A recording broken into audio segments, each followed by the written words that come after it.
विज्ञान कक्षा 10 अध्याय 4 कार्बन एवं उसके यौगिक। पहला टॉपिक है कार्बन। तो सभी सजीव संरचनाएं कार्बन पर आधारित है।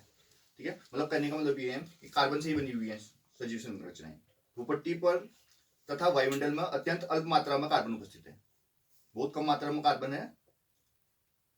खनिजों में ये पाया जाता है कार्बोनेट के रूप में, हाइड्रोजन कार्बोनेट के रूप में, कोयले के रूप में और पेट्रोलियम के रूप में, जो कि केवल 0.02% है।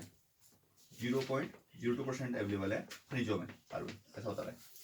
और वायुमंडल में आप जानते हो कार्बन डाइऑक्साइड 0.03% के अराउंड पाई जाती है। ठीक है, प्रकृति में इतनी अल्प मात्रा में कार्बन उपस्थित होने के बावजूद कार्बन का अत्यंत महत्व है। यानी मतलब इतनी कम मात्रा में उपस्थित है, पॉइंट में अवेलेबल है, फिर भी इसका बहुत ज्यादा महत्व है हमारी लाइफ में। ठीक है, आयनिक यौगिक बनाने वाले तत्व सबसे बाहरी कोश से इलेक्ट्रॉन प्राप्त करते हैं या उनका ह्रास करते हैं। ठीक है, कल हमने देखा था आयनिक यौगिक बन रहे थे तो क्या हो रहा था, जैसे सोडियम क्लोराइड का देखा था हमने। तो सोडियम क्या कर रहा था, बाहरी कोश का एक इलेक्ट्रॉन दे रहा था और आयनिक हो जा रहा था, प्लस चार्ज ला रहा था, Na पॉजिटिव हो रहा था। और क्लोरीन क्या कर रहा था, बाह्यतम कोश में एक इलेक्ट्रॉन ले रहा था, तो क्या हो रहा था, जो लेता है उसको माइनस चार्ज आता है, तो Cl माइनस आ रहा था, हो रहा था नहीं होता। तो वही बोल रहे हैं आयनिक यौगिक बनाने वाले तत्व सबसे बाहरी कोश से इलेक्ट्रॉन प्राप्त करते हैं या उनका ह्रास करके इसे प्राप्त करते हैं। कार्बन के सबसे बाहरी कोश में 4 इलेक्ट्रॉन होते हैं। देखो कार्बन है, परमाणु क्रमांक 6। इसका मतलब है पहले कोश में होंगे 2 इलेक्ट्रॉन, दूसरे कोश में होंगे 4 इलेक्ट्रॉन। कहने का मतलब ये बाहरी कोश तो ये हुआ, उसमें है 4 इलेक्ट्रॉन।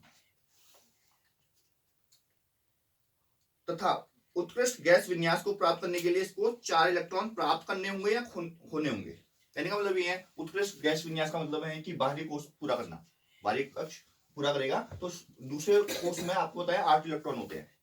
या तो ये 4 इलेक्ट्रॉन लेके 8 पूरा कर ले, या ये 4 इलेक्ट्रॉन किसी को दे दे तो ये पहला कोश इसका बाहरी कोश हो जाएगा। दोनों में से कुछ एक काम कर सकता है। यदि इन्हें इलेक्ट्रॉन को प्राप्त करना या खोना हो तो ये 4 इलेक्ट्रॉन प्राप्त कर C-4 ऋणायन बना सकता है। मतलब C के पावर में क्या होंगे, 4 नेगेटिव चार्ज होंगे, क्योंकि 4 इलेक्ट्रॉन इसने क्या कर दिए हैं, ले लिए हैं। लेकिन 6 प्रोटॉन वाले नाभिक के, देखो जितना परमाणु क्रमांक होते हैं उतने ही प्रोटॉन होते हैं, तो 6 प्रोटॉन है इसका मतलब इसके पास, है ना। 6 प्रोटॉन वाले नाभिक में केवल 2 इलेक्ट्रॉनों का कार्बन धनायन बनाने के लिए अत्यंत ऊर्जा की आवश्यकता होगी। कहने का मतलब ये है कि अगर इसमें 6 प्रोटॉन है, जैसे हमको बताएं, तो अगर ये 6 इलेक्ट्रॉन प्रोटॉन है इसके पास और इतने इलेक्ट्रॉन ले लेता है तो ये स्टेबल नहीं हो पाएगा, ऐसा बोल रहा है ना, स्थायी नहीं हो पाएगा, मुश्किल हो जाएगी इसके लिए। ये 4 इलेक्ट्रॉन खोकर C4 पॉजिटिव धनायन बना सकता है। मतलब 4 इलेक्ट्रॉन किसी को दे सकता है वाले, तो 2 इलेक्ट्रॉन बच जाएंगे। तो अगर 4 दे देगा तो फिर 2 ही इलेक्ट्रॉन बच पाएंगे इस पर, और पर प्रोटॉन उतने ही रहेंगे। प्रोटॉन नहीं देते हैं, सिर्फ इलेक्ट्रॉन देते हैं। प्रोटॉन क्योंकि नाभिक में है, प्रोटॉन और न्यूट्रॉन, है ना। तो 6 प्रोटॉन वाले नाभिक में केवल 2 इलेक्ट्रॉन का कार्बन धनायन बनाने के लिए अत्यंत ऊर्जा की आवश्यकता होगी, बोल रहा है। तो ये दोनों ही केसेस में मतलब प्रॉब्लम क्रिएट हो रही है। दोबारा समझा रहा हूं, देखना, परमाणु क्रमांक है 6, ठीक है, और इसका पहले कोश में 2 होंगे, दूसरे कोश में 4 होंगे। अगर ये क्या कर देता है, 4 इलेक्ट्रॉन क्या कर देता है, ले लेता है, ठीक है, तो क्या हो जाएंगे, देखो 4 इलेक्ट्रॉन लिए इसने, तो ये 6 इसके पास ऑलरेडी है, 4 और ले लिए, 10 हो गए, 10 इलेक्ट्रॉन हो चुके हैं। और प्रोटॉन कितने हैं, 6 ही हैं। तो इससे क्या हो जाएगा, 6 प्रोटॉन को 10 इलेक्ट्रॉन पर मतलब पकड़ बनानी पड़ेगी ना। तो इससे क्या हो जाएगा, नाभिक के लिए 10 इलेक्ट्रॉन अर्थात 4 अतिरिक्त इलेक्ट्रॉन धारण करना मुश्किल हो सकता है। ठीक है, और इतने आसान भी नहीं है, हर कोई मतलब 4 इलेक्ट्रॉन देना मतलब हर किसी की बस की बात नहीं है। ठीक है, इतना आसान नहीं है। और अगर ये क्या करे, 4 इलेक्ट्रॉन क्या कर दे, किसी को त्याग दे, तो 2 बच जाएंगे। तो क्या हो जाएगा, 2 इलेक्ट्रॉन हो जाएंगे और 6 प्रोटॉन हो जाएंगे यहाँ पर भी। तभी दोनों केसेस में क्या होगा, अत्यधिक ऊर्जा की आवश्यकता होगी इसके लिए भी। तो दोनों ही केसेस में इसके लिए संभव नहीं है। तो ये क्या करता है, फिर ये खुद के संग मतलब श्रृंखला बनाता है, चेन बनाता है, संतुलन गुण बोलते हैं। पूछा जाता है कि कार्बन इतना उपयोगी क्यों है हमारी डेली लाइफ में। तो इसके 2 गुण होते हैं, एक तो चतु संयोजकता बोलते हैं, 4 संयोजकता है इसकी, 4 बाहरी कोश में 4 है। दूसरा क्या बोलते हैं, संकलन गुण। संकलन गुण बोले तो ये लंबी लंबी चैनें बनाता है, कार्बन से कार्बन मिलके, कार्बन से कार्बन मिलके लंबी लंबी चैनें बनाता है। ठीक है, एक कार्बन दूसरे कार्बन से संयोग करके लंबी लंबी चैनें बनाता है, जहां पर मतलब इलेक्ट्रॉन की कमी पड़ती है, वहां पर हाइड्रोजन और दूसरे तत्व मतलब मिल जाते हैं उसके अंदर। कार्बन अपने अन्य परमाणु अथवा अन्य तत्वों के परमाणुओं के साथ संयोजी इलेक्ट्रॉनों की साझेदारी करके इस समस्या को सुलझा सकता है। ठीक है, तो और तत्व मतलब इसके संग जुड़ जाते हैं, इसी बीच में बता रहे हैं। केवल कार्बन ही नहीं बल्कि अनेक अन्य तत्व भी इसी प्रकार इलेक्ट्रॉन की साझेदारी करके अणुओं का निर्माण करते हैं। तो ये कार्बन के लिए ही नहीं है, और तत्व भी ऐसा करते हैं, बोल रहे हैं। जिन इलेक्ट्रॉनों की साझेदारी की जाती है वे दोनों परमाणु के बाहरी कोष के ही होते हैं। कभी भी याद रखना, बाहरी कोष के इलेक्ट्रॉनों की ही साझेदारी होगी, क्योंकि जो भीतरी कोष है वो तो पूरा हो चुका है, उसको तो कोई दिक्कत है ही नहीं। बाहरी जो वो है कंप्लीट कोर्स नहीं है, अरिक्त कोष है, उसे ही आप पूरा करेंगे, उसे ही लेंगे, कंप्लीट करेंगे या देके मतलब खत्म करेंगे उस कोष को। इनके फलस्वरूप दोनों ही परमाणु उत्कृष्ट गैस विन्यास की स्थिति को प्राप्त कर देते हैं। अब या 4 इलेक्ट्रॉन लेगा या 4 इलेक्ट्रॉन देगा तो इसका कोष पूरा हो जाएगा, तो उत्कृष्ट गैस में आ जाएगा। उत्कृष्ट गैस बोले तो जैसे कि ग्रुप 18 के जो भी तत्व होते हैं उन्हें बोलते हैं, जैसे कि हीलियम हो गया। हीलियम क्या है, 2 परमाणु क्रमांक है, तो पहला कोष पूरा है। दूसरा नियोन बोलते हैं, नियोन का क्या होता है, 10 परमाणु क्रमांक होता है। पहले कोष में 2 इलेक्ट्रॉन, दूसरे कोष में 8 इलेक्ट्रॉन, तो पूरे कंप्लीट हो गए। ऐसी ऑर्गन होता है, परमाणु क्रमांक 18 होता है। पहले कोष में 2 इलेक्ट्रॉन, दूसरे कोष में 8 इलेक्ट्रॉन, तीसरे कोष में भी 8 इलेक्ट्रॉन, कंप्लीट हो गया। तो ये क्या होते हैं, जिनके बाह्य कोष क्या होते हैं, कंप्लीट होते हैं, उनसे बोलते हैं उत्कृष्ट गैस है, या अक्रिय गैसें भी बोलते हैं, नोबल गैसेस बोलते हैं। ठीक है, अलग अलग नाम है इसके। ठीक है, तो हम थोड़ा और समझते हैं, जैसे कि H2 को समझते हैं थोड़ा। ठीक है, H2 का मतलब है 2 हाइड्रोजन। ठीक है, ऐसा मतलब वो स्ट्रक्चर बनाएगा, देखना। तो हाइड्रोजन है, इसके पास क्या है, एक हाइड्रोजन और है, इसके पास भी क्या है, एक ही है, एक इलेक्ट्रॉन रहेगा ना। अब देखो ऐसा स्ट्रक्चर बनेगा, हो गया ना, 2 इलेक्ट्रॉन इसके पास भी हो गए, 2 इलेक्ट्रॉन इसके पास भी। तो H2 की संरचना बोलेंगे इसको। ठीक है, इसको आप सिंपल तौर पर ऐसा भी बोल सकते हो, इसका शॉर्टकट में ऐसा भी बोलते हैं ना। इस लाइन का मतलब है कि एक इलेक्ट्रॉन का आदान प्रदान हुआ है। ठीक है, H सिंगल बॉन्ड H। अब आते हैं O2 पर, बात आती है O2 पर, ऑक्सीजन की बात। ठीक है, ऑक्सीजन को आप जानते हो, ऑक्सीजन का परमाणु क्रमांक होता है 8। पहले कोष में होते हैं 2 इलेक्ट्रॉन, दूसरे में होते हैं 6 बचे हुए। ठीक है, अब ध्यान देना हो क्या रहा है, ऑक्सीजन एक यहाँ पर है, एक ऑक्सीजन है यहाँ पर, बाहरी कोष में 6। तो 6 में से क्या करता है ये, 4 तो अपने पास रखता है और 2 यहां दे देता है। ये भी ऐसे करता है, 4 यहां देता है, रखता है अपने पास, और 2 बीच में रख देता है। ये दोनों के लिए हो गया। और देखो इसने कर दिया 8 पूरे, इसने भी कर दिया 8 पूरे। तो इसको शॉर्टकट में कैसे दिखाओगे, ऑक्सीजन 2 इलेक्ट्रॉनों का साझेदारी हो रही है तो डबल बॉन्ड बोलोगे। इतना समझ में आया नहीं आया? तो ये O2 का इलेक्ट्रॉनिक विन्यास हो गया। ठीक है, ये सिंगल बॉन्ड है, एकल बंधु बोलते हैं, ये डबल बॉन्ड है, द्विबंधु बोलते हैं। ठीक है, 2 इलेक्ट्रॉनों का साझेदारी हुई तो डबल बॉन्ड बोलेंगे इसे, और जब एक इलेक्ट्रॉन की साझेदारी होगी तो सिंगल बॉन्ड बोलेंगे। ठीक है, एक ट्रिपल बॉन्ड का भी एग्जांपल दे देता हूं।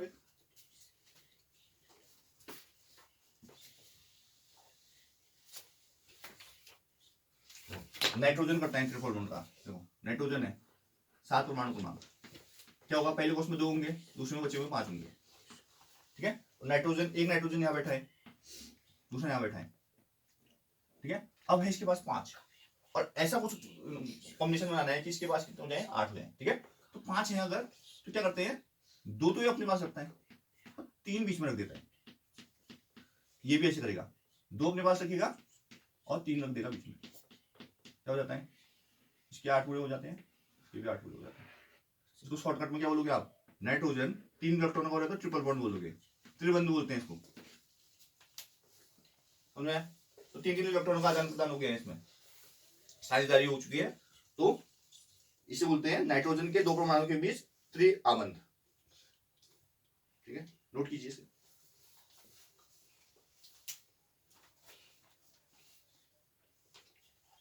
इंपोर्टेंट बात क्या है इसमें, आपको परमाणु क्रमांक पता होना चाहिए पहले तो। दूसरा ये पता होना चाहिए कि जो बोर-बोरी का नियम है 2n², उसके अकॉर्डिंग इलेक्ट्रॉन कोषों में प्रवेश करेंगे। तो पहले कोष में 2 इलेक्ट्रॉन जाएंगे, दूसरे कोष में 8 इलेक्ट्रॉन जाएंगे। ठीक है, अब अगला जो रूल है वो ये है कि पहला अगर कोष है तब तो 2 इलेक्ट्रॉन कंप्लीट होनी चाहिए। जैसे हाइड्रोजन का केस है, हाइड्रोजन में 2 इलेक्ट्रॉन में काम चल जा रहा है, क्योंकि पहले कोष में 2 इलेक्ट्रॉन होते हैं, परंतु इनमें दो का नहीं चलेगा काम ये, और में क्यों, क्योंकि इनका पहला कोष कंप्लीट हो चुका है, दूसरे कोष में आ गए हैं बेचारे, तो दूसरे कोष में हमको पता है कि 8 इलेक्ट्रॉन होते हैं, तो ऐसा कॉम्बिनेशन बनाना है कि 8 इलेक्ट्रॉन पूरे हो जाए, चाहे उसमें डबल बॉन्ड करो, चाहे ट्रिपल बॉन्ड करो, चाहे सिंगल बॉन्ड करो। नॉर्मली क्या होता है, आपको एग्जाम में दिया होता है कि N2 N3, जैसे N3 बोल दिया तो आप जानते हो N3 में क्या होगा, 3 ट्रिपल बॉन्ड। N2 में क्या होगा, 2 नाइट्रोजन की जरूरत होगी, ऐसे करके।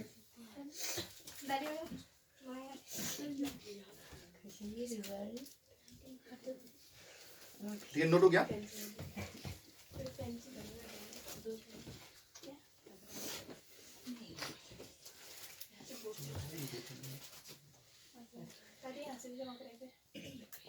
देखो ये N2 का स्ट्रक्चर है, ये H2 का, ये O2 का। H2 में हाइड्रोजन और हाइड्रोजन के बीच सिंगल बॉन्ड है, O2 में डबल बॉन्ड है, और यहाँ पर ट्रिपल बॉन्ड है।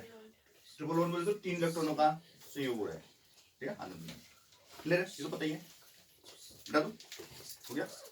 अब मैं CH4 का स्ट्रक्चर बता रहा हूँ, मेथेन बोलेंगे इसे।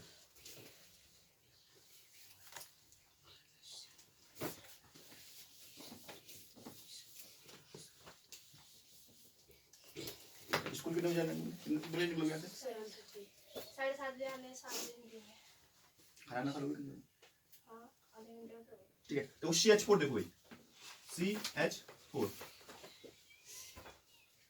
कार्बन है। देखो तो आप जानते हो कार्बन अभी हमने देखा परमाणु क्रमांक 6 का मतलब क्या है, देखो दोबारा समझा रहा हूँ। इसका मतलब ये है कि पहले कोष में 2 होंगे, दूसरे कोष में 4 होंगे, इसके पास कहने वाले 4 इलेक्ट्रॉन है। कितने हैं? बाहरी कोष में 4 है। अब क्या होगा, देखो ऐसा होगा, देखो कार्बन है ना, इसके पास कितने 4 है, तो 4 बना दो। मान लेते एक यहाँ पर रखा है इसने, 1 इलेक्ट्रॉन यहाँ रख दिया है, 1 इलेक्ट्रॉन यहाँ रख दिया, दूसरा। क्लियर है, कार्बन के हो गए 4। अब चूंकि हम दूसरा हाइड्रोजन की बात कर रहे हैं, H4 है, हाइड्रोजन होगा तो हाइड्रोजन के इलेक्ट्रॉनों को दूसरे स्ट्रक्चर से दर्शाओगे, एक्स से मत दर्शाना। अब वो तो सेम हो रहा था, इसलिए मतलब हम एक ही से दर्शा देते। ये इतना समझ में आया सबको? अब देखो हाइड्रोजन में क्या होते हैं, 2 इलेक्ट्रॉन की जरूरत होती है, क्योंकि पहला कोष ही पूरा नहीं बिचारेगा। ये हो गया हाइड्रोजन पूरा, हाइड्रोजन 2 में कंप्लीट हो गया ना। क्लियर है, हाइड्रोजन के सारे कंप्लीट। अब उसका देखो, कार्बन का 8 कंप्लीट हो गए। देखो हुई नहीं हुई बताओ, तो इसे CH4 बोल देंगे अपन। ठीक है, समझ में नहीं आया बताओ? इसको शॉर्टकट में ऐसे दर्शा सकते हो आप, ऐसे दर्शा सकते हो, सिंगल बॉन्ड लगा दो, एक इलेक्ट्रॉन का आदान प्रदान हो रहा है तो सिंगल बॉन्ड है। जब आपको बोलेगा इलेक्ट्रॉन बिंदु संरचना दर्शाओ, तो ऐसे बनाओगे, ये है इलेक्ट्रॉन बिंदु संरचना। ठीक है, सुनना क्या बात?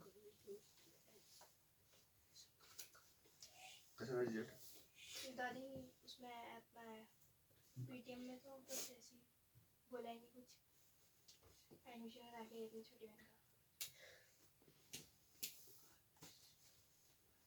ठीक है, ईंधन के रूप में मेथेन का अधिक प्रयोग होता है। ठीक है, ईंधन के रूप में हम मेथेन का यूज कर रहे हैं।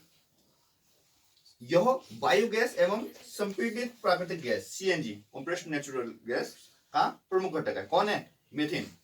ठीक है, तो एग्जाम में पूछता है CNG का मुख्य घटक क्या है, तो आप लिखेंगे मेथेन।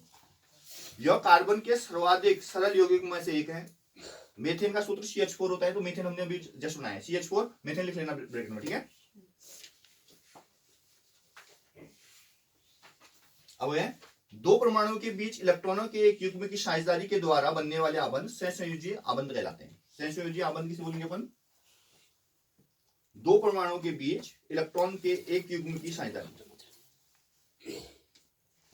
2 परमाणु होंगे और इलेक्ट्रॉनों के एक युग्म की साझेदारी होगी उनके बीच में, सहसंयोजक आबंध बोल देंगे।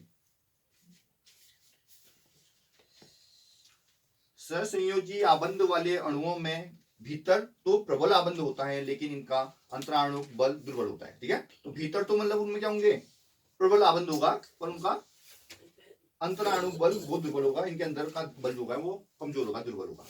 फलस्वरूप इस यौगिकों के क्वथनांक और गलनांक कम हो जाते हैं। इनके क्वथनांक और गलनांक कम हो जाएंगे क्योंकि सहसंयोजी आबंधों के, ठीक है, सहसंयोजी आबंध द्वारा बने यौगिकों के। क्योंकि परमाणुओं के बीच इलेक्ट्रॉन की साझेदारी होती है, आवेशित कण बनते हैं। सामान्यतः ऐसे सहसंयोजी यौगिक विद्युत के क्या होते हैं, कुछ अलग हो जाते हैं।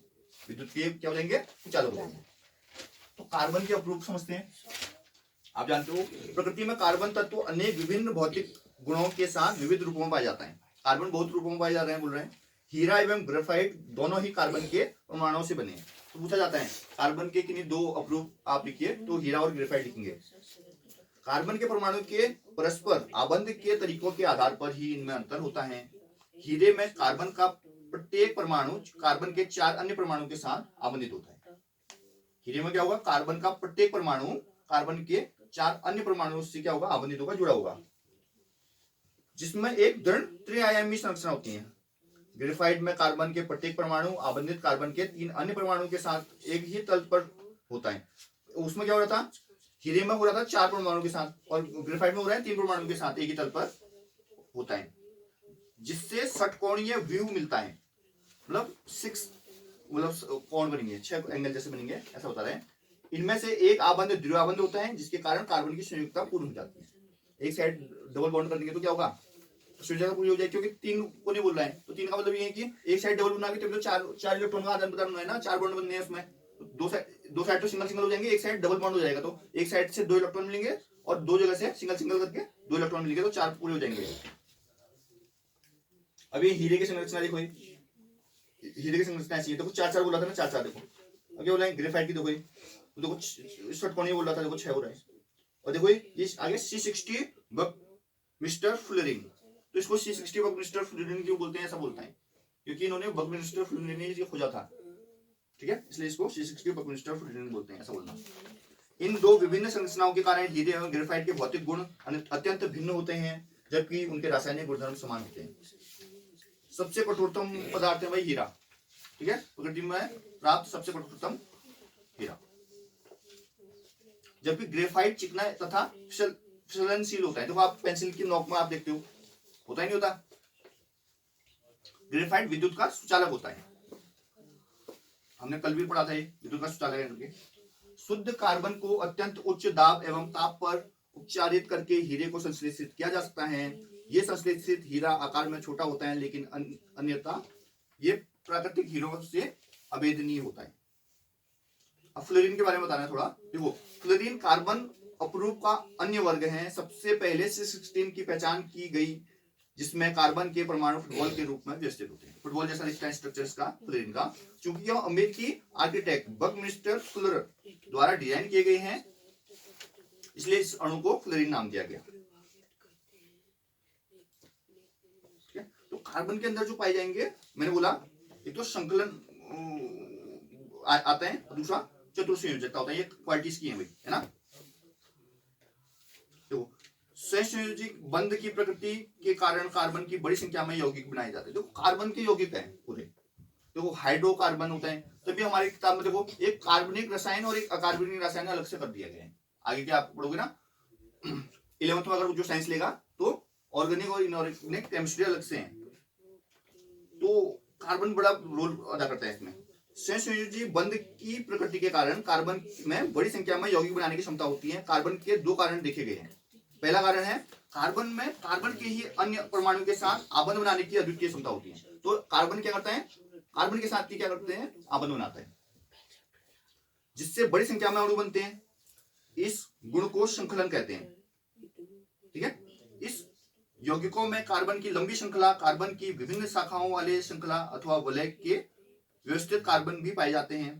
कार्बन के परमाणु द्वि अथवा त्रिबंध से जुड़े हो सकते हैं, ठीक है। या तो डबल बॉन्डिंग होगी या ट्रिपल बॉन्डिंग होगी या सिंगल बॉन्ड होगा, ठीक है। सिंगल बॉन्ड, डबल बॉन्ड या ट्रिपल बॉन्ड बन सकता है। कार्बन परमाणु के बीच केवल एक आबंध से जुड़े कार्बन के यौगिक संतृप्त यौगिक कहलाते हैं। कहने का मतलब है अगर सिंगल बॉन्ड बन रहा है, एक इलेक्ट्रॉन का आदान प्रदान हो रहा है, तो क्या बोलेंगे, संतृप्त यौगिक। और अगर डबल या ट्रिपल बॉन्ड बन रहा है या 2 या 3 इलेक्ट्रॉनों का आदान प्रदान हो रहा है, तो असंतृप्त यौगिक। पूछा जाता है पेपर में, संतृप्त यौगिक और असंतृप्त यौगिक कौन से होते हैं, एग्जाम्पल दीजिए, ठीक है। क्या बोलोगे, सिंगल बॉन्ड तो संतृप्त, डबल या ट्रिपल बॉन्ड तो असंतृप्त, ठीक है। इसके अलावा दूसरी जो क्वालिटी है कार्बन की, वो चतुर्संयोजकता है। इसके बारे में उसमें 4 इलेक्ट्रॉन होते हैं। तो ये क्या करते हैं, oxygen, hydrogen, nitrogen, sulphur, chlorine अनेक तत्वों के साथ कार्बन की यौगिक बनाते हैं। इसलिए ये बहुत ही मात्रा में पाए जाते हैं, ऐसा बोल सकते हो आप।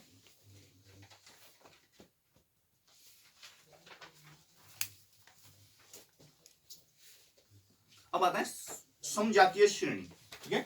क्या है? समजातीय श्रेणी। समजातीय श्रेणी क्या होती है?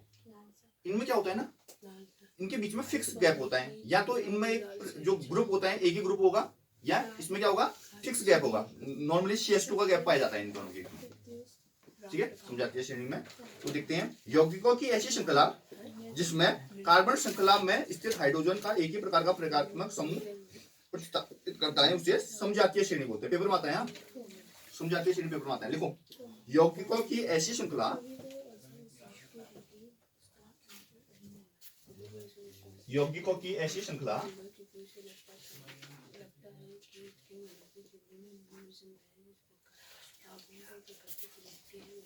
जिसमें कार्बन परमाणु, जिसमें कार्बन श्रृंखला में स्थित, जिसमें कार्बन श्रृंखला में स्थित हाइड्रोजन का एक ही प्रकार का, हाइड्रोजन को एक ही प्रकार का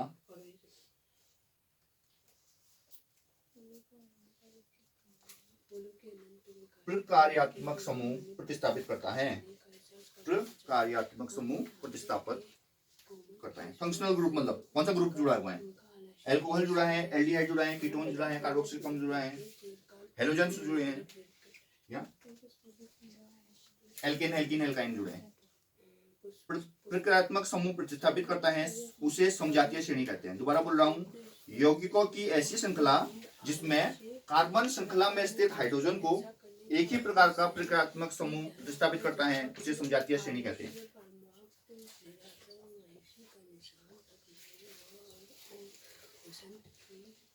ठीक है, लिखिए आप, तो समझना इसको, है ना।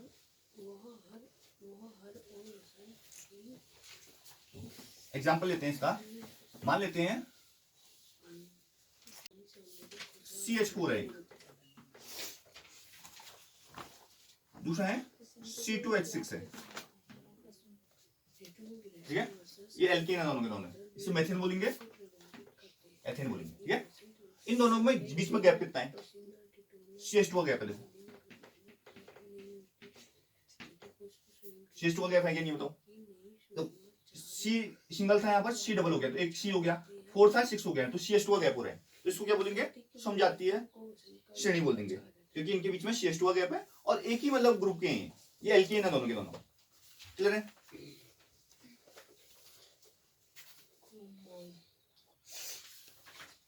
एल्केन हो गए हैं।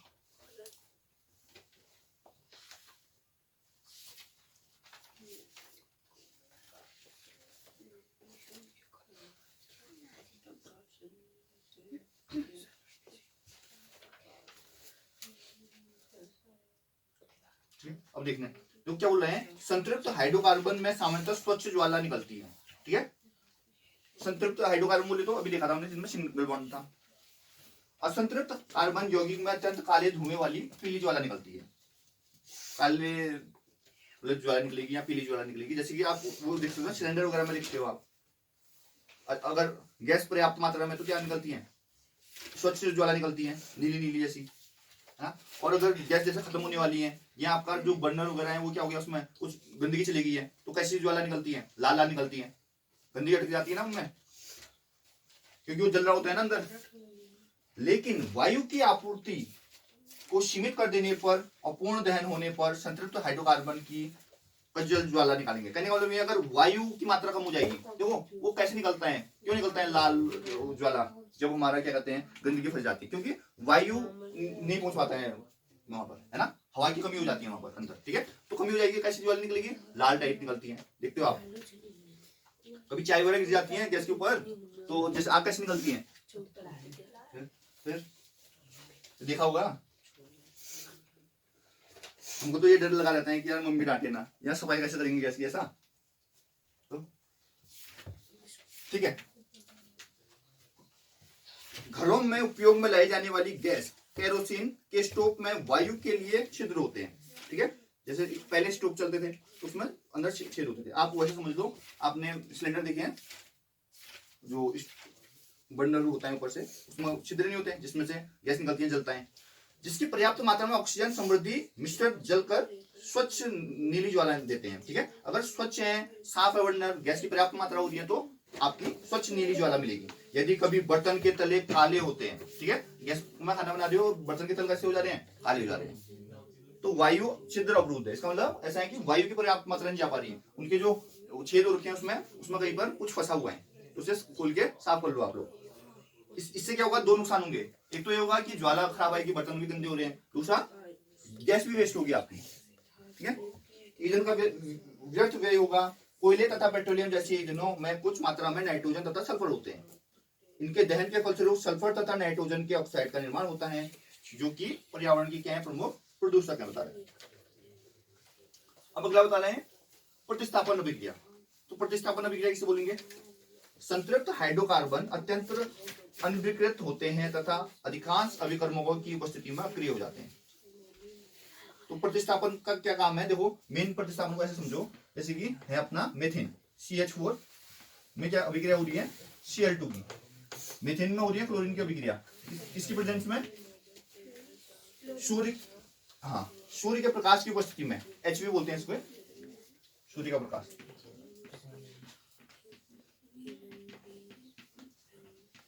क्या होगा, तो एक हाइड्रोजन हटेगा, क्लोरीन जुड़ेगा, हेलोजेंस बोलते हैं इनको, है ना, 17 ग्रुप के तत्वों को हेलोजेंस बोलते हैं। तो हेलो एल्केन बन जाएगा ये CH3Cl, क्या बनेगा, CH3Cl, और एक HCl बचेगा, फिर एक हाइड्रोजन होता है, वहां पर क्लोरीन बच रहा है एक, तो इसी क्या बोलेंगे, प्रतिस्थापन अभिक्रिया बोलेंगे। क्या होता है इसमें, एक प्रकार का परमाणु अथवा परमाणु के समूह दूसरे का स्थान ले लेते हैं इसमें, ठीक है, एक प्रकार का परमाणु दूसरे का स्थान ले लिया है, प्रतिस्थापन अभिक्रिया में यही है। अब आता है एथेनॉल आपका, तो एथेनॉल के बारे में पढ़ते हैं। सामान्यतः एथेनॉल को एल्कोहल कहा जाता है, ठीक है, एथेनॉल को क्या बोलेंगे, एल्कोहल, तथा यह सभी एल्कोहलिक पेय पदार्थों का महत्वपूर्ण अवयव होता है। इसके अतिरिक्त यह एक अच्छा विलायक है। अच्छा विलायक बोले तो ये आसानी से मतलब इसमें घुल जाता है, जैसे कि आपने नोटिस किया होगा, लाते हो बोतल, उसमें कितना भी पानी डाल देते हो, क्या होता है, मिल जाता है ना। ऐसा नहीं है कि उसमें कितना भी पानी डाला तुमने और क्या कहते हैं फिर बोलो ये पानी है ये अल्कोहल है, ऐसा बता सकते हो, नहीं बता सकते हो ना, मिल जाता है बढ़िया, इसका मतलब सोल्यूबल अच्छा है, ठीक है, विलायक अच्छा है। इसका उपयोग टिंचर आयोडीन,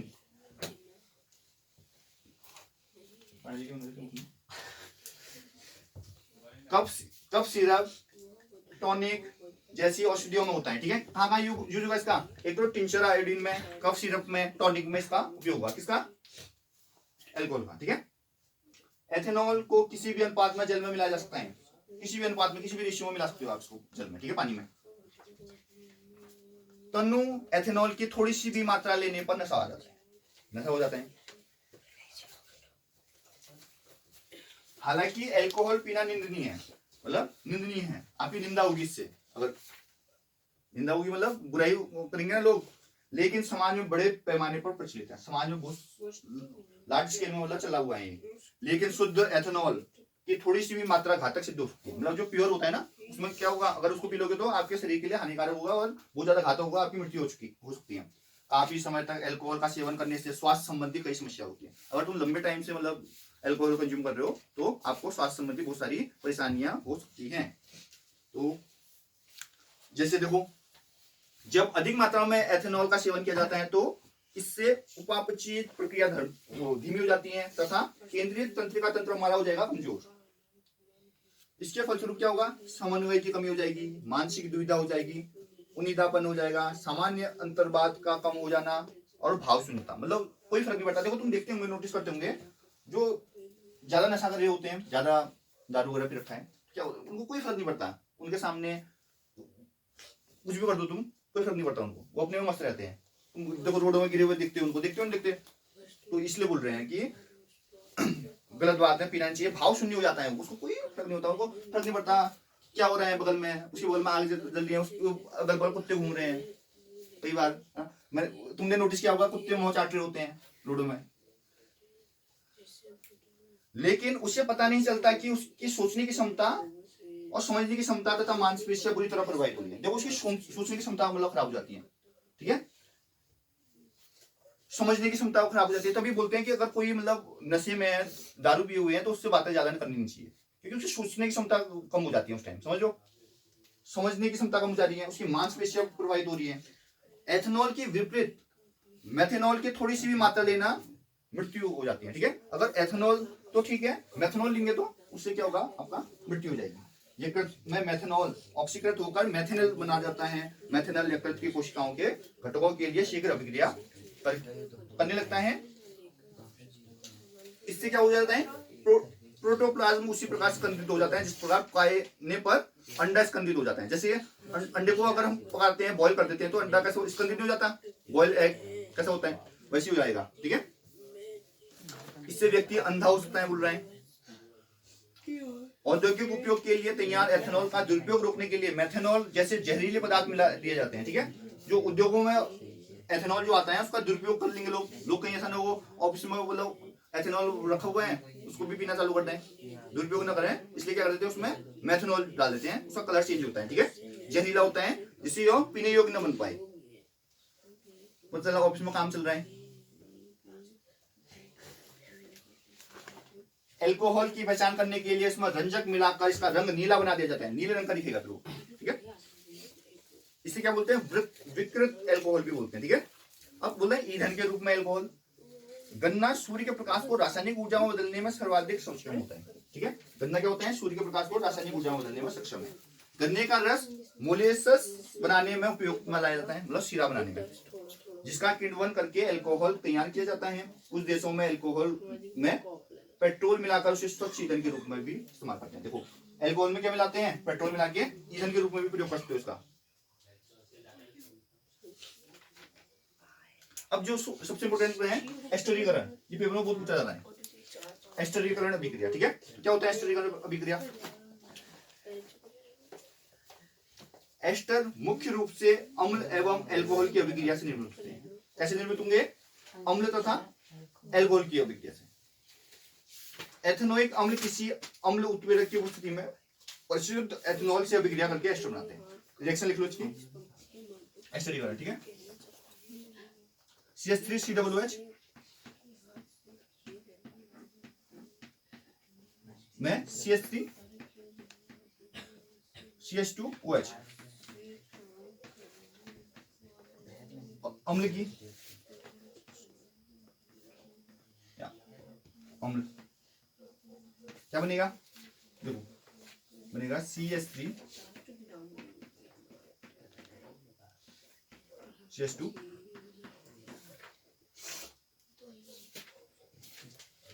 CH3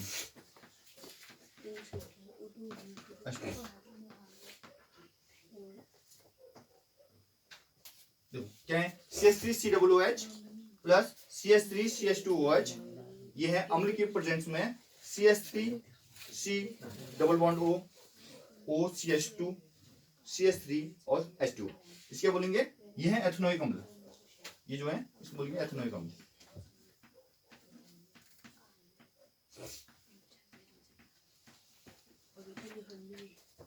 ये है एस्टर, एस्टर बनना है इसलिए इसे एस्टरीकरण अभिक्रिया बोलेंगे, ठीक है। सामान्यतः एस्टर की गंध मृदु होती है। इसका उपयोग इत्र बनाने में तथा स्वाद उत्पन्न करने वाले कारकों में करते हैं, ठीक है। इसका उपयोग कहाँ करेंगे, इत्र बनाने में, परफ्यूम बनाने में करेंगे, ठीक है, और स्वाद उत्पन्न करने वाले कारकों में। सोडियम हाइड्रोक्साइड से अभिक्रिया द्वारा जो एक क्षार है एस्टर पुनः एल्कोहल एवं कार्बोक्सिलिक अम्ल का सोडियम लवण बनाते हैं। इस अभिक्रिया को साबुनीकरण कहते हैं, क्योंकि इससे क्या होता है, साबुन तैयार। तो देखो दो चीजों में काम आ जाएगा तुम्हारी रिएक्शन, एक तो एस्टरीकरण में भी प्रयोग आ जाएगी, दूसरा साबुनीकरण में भी काम आ जाएगी, ठीक है। साबुनीकरण की रिएक्शन में लिख रहा हूं यहाँ पर।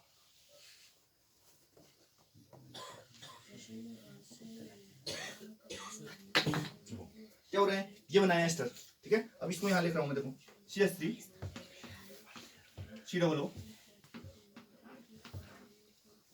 C2H5, ये रिएक्शन हुई किसमें, NaOH की प्रेजेंस में, सोडियम हाइड्रोक्साइड, क्या बन जाएगा, यहाँ लिख रहा हूं CH3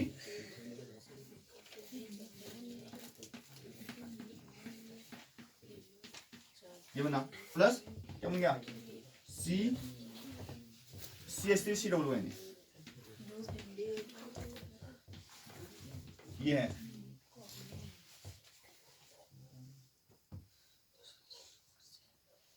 तो साबुनीकरण अभिक्रिया वो बोलेंगे इसके, क्योंकि इससे साबुन तैयार किया जाता है। साबुन क्या होते हैं? दीर्घ श्रृंखला वाले कार्बोक्सिलिक अम्लों के सोडियम तथा पोटेशियम लवण। ठीक है, लिख लेना ये साबुन क्या होते हैं? दीर्घ श्रृंखला वाले कार्बोक्सिलिक अम्लों के सोडियम एवं पोटेशियम लवण होते हैं।